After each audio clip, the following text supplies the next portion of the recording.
Welcome to this week's Corona SDK App of the Week. Don't get mad, get media. MadPod. Rare celebrity interviews, indie music, madpod.com.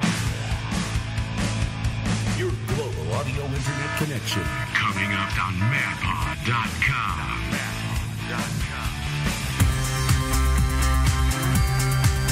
Hey everybody, how you doing? JADonnelly with you, madpod.com. And welcome to this week's Corona SDK App of the Week. And this week we have Mark from UnicornLabs, and the book is called Jolly and Roger's Misguided Adventure on iPad. This week's Corona SDK's App of the Week on madpod.com.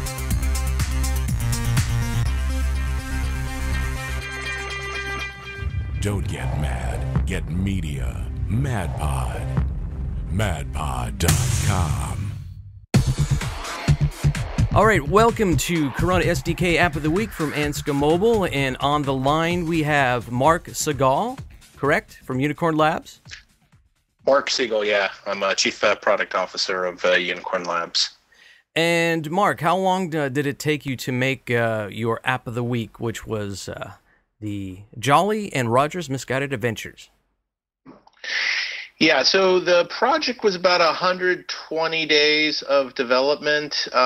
Pretty involved because we were working with two really top flight animators, so there's a lot of back and forth in terms of figuring out how best we could capture just the dynamism within the story. And so why did you choose Corona for your app?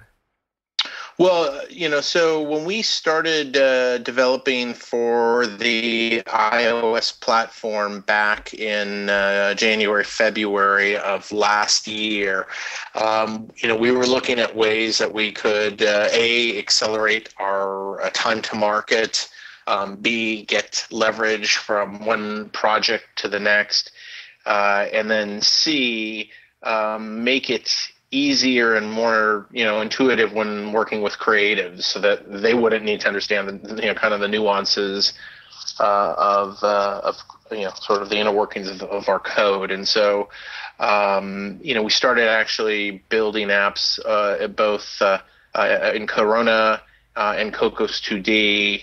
And then as we went forward, we found that we just really liked the leverage of the time to market and just kind of the ease of factoring creativity into the process with Corona.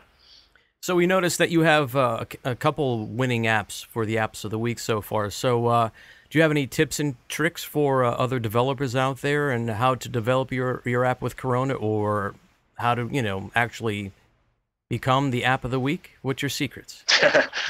Well, so I guess first and foremost, I would say it really comes down to a great story and a great sense of what sort of again, whether it's in these case these are books, but could be games, it could be other types of apps. I mean, having a clear sense of what the concept is, what it looks like, what set of problems you're trying to solve, I guess, is first and foremost. Second, is this really a process? We're very big on doing, weekly builds where, everyone on the team gets to see, touch, feel, the product that we're building. So we all get a sense of, is it coming together the way that we expect? And then, thirdly, and, little bit of, bias within this is, because Corona gives us so much that we don't have to recreate the wheel, where we've been able to focus our juice, so to speak, is by building our own engine for creating interactive ebooks on top of Corona. So just to give you some color to that, in Jolly and Roger, you're dealing in a story of good pirates, bad pirates, a curse, little boy, and so these characters will, move across the screen. They may get large, they may shake, they may explode. Well, everything that I've articulated is a capability that we've built into our ebook engine, something we call Unicorn Engine for ebooks. I would certainly say if you're in the ebook realm, we're great folks to talk to, but more to the point, if you're looking to build multiple applications, it really serves you well to come at it from a platform perspective, which, number one means choosing something like Ansca's Corona, but number two is, thinking through what are the interaction methodologies, what's the animation going to look like, what, killer effects, be they transitions or sounds, are you going to want to do over and over again? And in our world, like I said, we've built out an engine for doing that, but I mean, a developer that is serious could certainly build out their own set of capabilities. I mean, I guess the last thing I would say is don't ignore and don't forget Android. I mean, one bit of goodness to the Ansca approach is that you're probably looking at 20 to 30% of the redevelopment cost in being able to build an app that's going to run in iPhone and iPod Touch, and then port it, so to speak, for Android environments. Whereas if you did it in Objective C and then you wanted to move into Java and have to Java to support Corona, you're basically starting from scratch.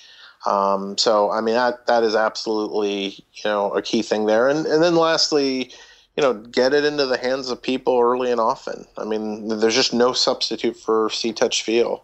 In our case, you're dealing in books and little kids. If the little kids aren't delighted when they play with it, if you don't get the laughs in the right spot, then take the time to retool it, rethink it. So what's next for UnicornLabs? What's your next project? Well, our whole sort of path to market, started out, sort of building, a number of different apps across gaming and music and ebooks and what have you. As of probably about a year ago, we really started to focus on ebooks, and the next sort of fork that we're really excited about is taking sort of all this greatness that kids can get in terms of the whole reading experience, and adding a learning layer on top of that, so that you can ask questions and get how you did in terms of your answers. If you're a parent, you can find out how your child is doing, and so.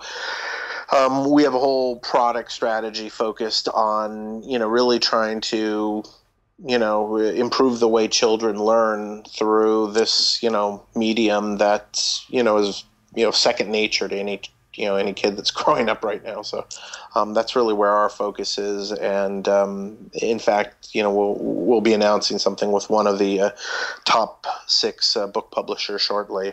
Pretty significant. Wow, that's very exciting. Yeah. So how do we find you guys on the web? Well, you can certainly find us at www.unicornlabs.com.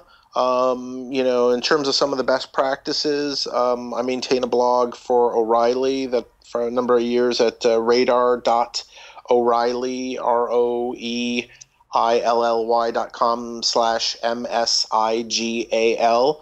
And then I also maintain a blog at thenetworkgarden.com.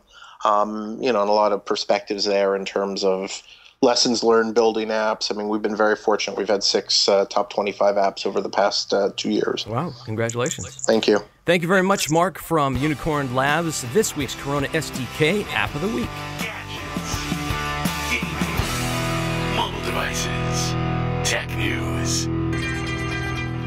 Don't get mad. Get media. MadPod.